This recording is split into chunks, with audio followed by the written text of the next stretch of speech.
Welcome to The Explainer. Today, we're building a mental toolkit. The goal? To analyze those tricky situations where everyone has to make their move at the exact same time without knowing what the other person is doing. Right. This is the fundamental puzzle we're tackling. And this question, it pops up everywhere. From two huge companies setting their prices, to farmers in a valley deciding whether to bet on a new, unproven technology. Okay, let's get into it. All right, here's how we're going to break this down. We'll start with the basic problem of making a choice at the same time as everybody else. Then, we're going to build our toolkit piece by piece, leveling up from the simplest tool to something that can handle the messy, complex situations you find out in the real world.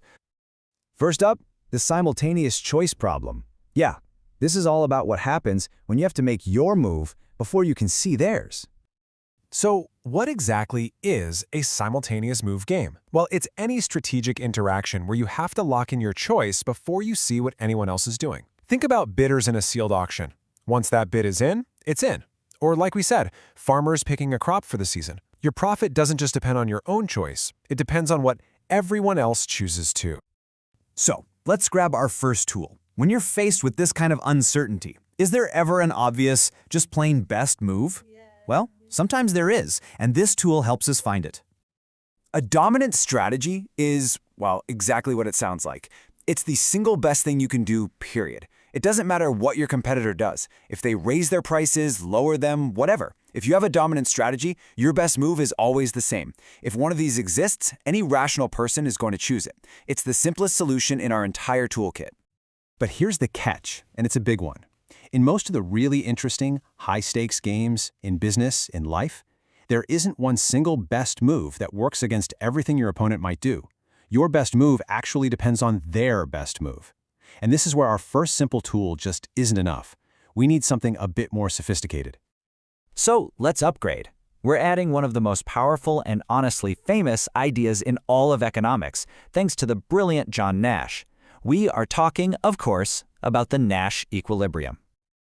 Okay, so the crucial point here is that a Nash equilibrium is a stable outcome. It's a point where, after everyone's made their move and the dust is settled, nobody looks around at what everyone else did and says, "Ah, man, I wish I had done something different." Everyone is making their absolute best response to what everyone else is doing. There are no regrets.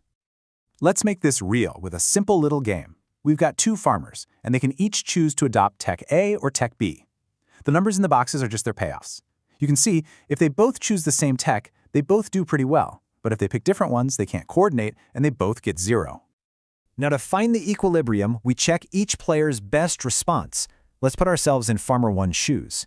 If she thinks Farmer 2 is going to pick A, her best move is to also pick A, because 3 is better than 0.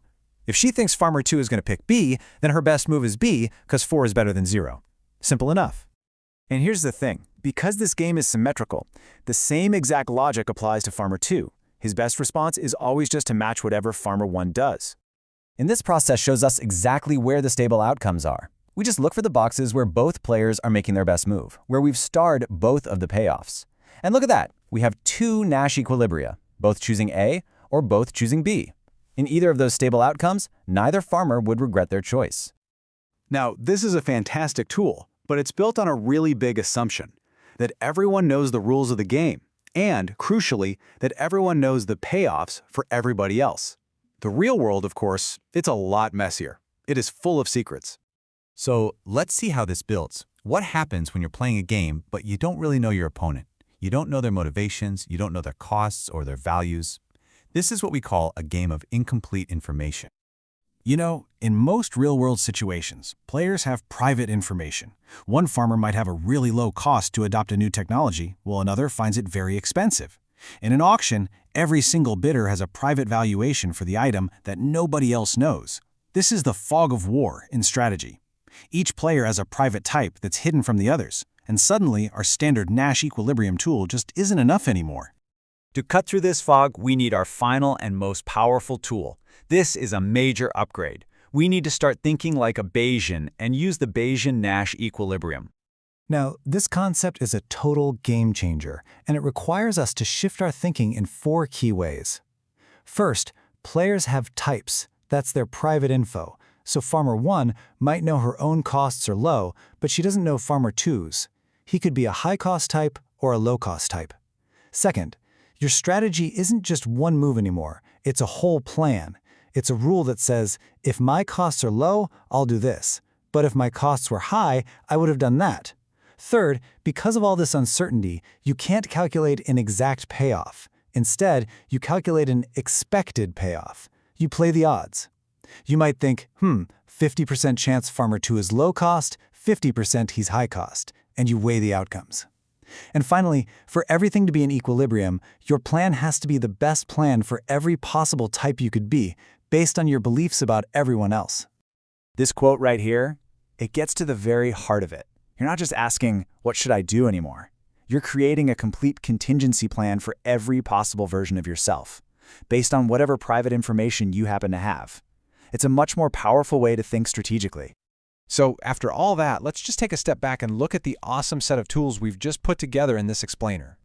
We started with the simplest tool, looking for a dominant strategy, that one move that's always the best. Then we upgraded to the Nash Equilibrium to find those stable, no-regrets outcomes. And finally, we brought out the power tool, the Bayesian Nash Equilibrium, which lets us analyze those complex, real-world situations where secrets and uncertainty are just part of the game. So what's the big takeaway from all this? It's that real strategic thinking isn't just about figuring out your own best move.